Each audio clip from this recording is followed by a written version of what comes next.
ụmụnne na-ege m ntị, achọrọ m ka ị na-anya ebe a ka ife mmadụ dị ndụ na-ede ị na-afịa.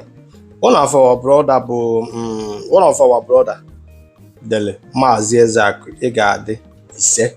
Somebody wee bịa na under the comment section ebe this our brother kwuru ife a wee sị, I just want to inform you that he's dead. He died yesterday night after burning a holy babalawo nke fa na-akpọ akwụkwọ nsọ, nke fa na-akpọ word of God. Eji deceive ha na nna awụmpụta ebe a na mma gbagide. There's nothing called the word of God.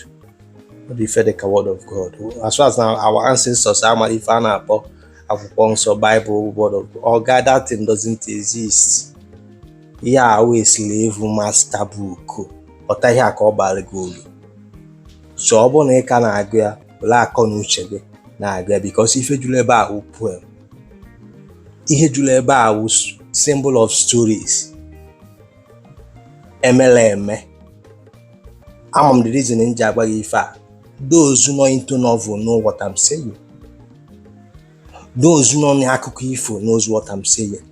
Samson dọwara agụ ọnụ. That name resist. A story ka ọ bụ. Mana nna agwa gị ya kịta gara aghọta ya, but ọ bụla maka ya ka nji bịa tat. Then another person wee bịa na comment section wee sịkwa, this man is earlier in grave. Now let me say what I want to say here. Amala m ife dị ife a gị na mmadụ ga-emegide ya warrant that na ị ga-adịzi proud as in wepụta onwe gị nnọọ si na onye dị ndụ anwụọla. Does he wish the person dead? Maka ife na-ese okwu ebe a bụ ya mkwu. Some people are say that na mmadụ afọ all the time Ezeaku na-apụta amaọkụ ndị Christian nwụrụ anwụ. Mgbe na-ajụ unu wee si unu kedu ife bụ the difference between mocking somebody and wishing somebody to die? The only time ọ ga-abụ mpụtara onwe ike Ezeaku asị gị that na onye ọbụla ji afa Jizọs egwu ndị Igbo wayo ga-anwụ. Mana Bible gwara gị suffer wish not to live. Then ike ka ihe esi wee na-eme expect that na mma apụtalu ana m eto onye ohi ude. You know why? Mfu onye ohi mma abịa n'onye ohi gị wa ndọ ị ga-anwụ. Kedu ihe iji ndụ eme ebe ịbụ a threat to other people's life? Because onye ọbụla na-emisiri dị gị is likely to buy, is buying you slowly, but you don't know.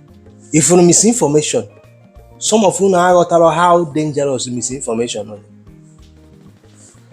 That in a somewhere, and at the end of that place in aga, you get meet a lion.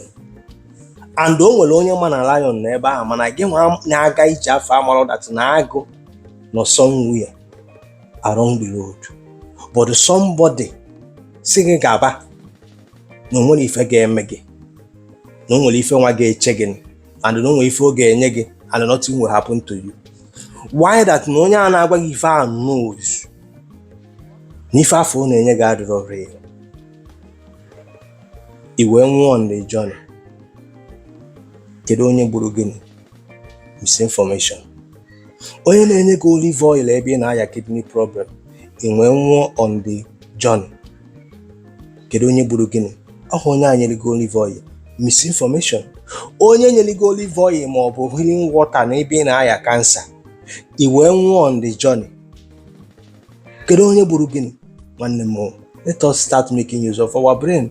Onye gwara gị ọ bụ na ị na-aya arụ, ọ gwara ntị a na a ga-eme gị blood transfusion, enye ya ichenji gị blood ka agba gị blood ọzọ gị wee nwee ike survive. Then somebody wee nye gị doctor and dogma ya gwara gị that na ga-ewepụkwa na blood gị. He went on the process because of doctrine and dogma. Kedu onye gburu gịnị? Onye ahụ nyere gị that doctrine and dogma. Misinformation. Then ị pụtara mfold onye ahụ ekpere m ekpere ma ọ bụ epenti be m. No na nwanne m. Na gị nwa bụ nwa onye Igbo. Ịsapụrụ ọnụ. Wee na-asị na Ezeaku dị ndụ nwụrụ anwụ. Gị nwa bụ nwa onye Igbo sapụrụ ọnụ wee sị na Ezeaku dị ndụ na grave. Ekenekwe m unu. ekenekwe m unu mana o nwere ife m chọrọ ịgwa gị. Ndị Igbo si n'otu ọkpọtụ ogbe akwụ na aka ya bịa mmemme ana na aka ghara igbegoro nkwụ ọ ga-egbugburu ọmụ nkwụ aka ya abịa ogwu omive jide ọvọ even nọ na ya bụ law of nation. Do unto others what you know they will do to you and they will be happy. Ịmara ife afọ ọ ga-abịa eme gị ọ dịghị mma n'obi nwa aṅụrị sikwa etu a na-eme ndị ọzọ maka ike onye ji ama ka eji amanyeli ya. Ndị Igbo si na ọ ya bụ arụ ọnụ anwụ elie na ndo agbacha egwu ọ na n'ukwu n'ọgọdụ ga-elu nwoke ebe olulu ibie. Mana o nwere ife ọ ga-abụ nnenecha anụ ụwa ọ na-atọ m ụtọ na ndị Igbo si na anya ọbụla fụrụ igwe ga-ana ana na igwe niile jekọ n'ụzọ na ọnwụ bụ eze ama na a ga-echi. Ama m ịghọta ife a na-agwa gị na dibịa na-agwa otoro ekobele ọhịa n'uko ọ ndị Igbo ka anyị bụ. Ama ndị reason m ji agwa gị ife a ị na-ewu ishi Ezeaku dị ndụ na ọ ga-anwụ and ikwuchi udo okwu ị na-abanyela ha ụla yala anwụ abi inugo kpai. Achọrọ m ịkọwara gị ebe a today. Ezeaku bụ messenger and the messenger nwere na the stage ọ ga-anọrọ. There is a na-agwa ya sef na ọnya m kwuru something so necha anya ọ na-asị kedu oge o kwuru ife a because onye ọ na-eme omume na obebe na anya ada afọrọ ntị na-azụ ụgbọ na n'ifo hiwe na-ekwu some of unu ayara aghọta because na onye gba akpụkpọ nwere ebe ọ na-afụ ya ga na-atụpụrụ gị okwu because onye Igbo ka ịbụ mbụrụ onye Igbo.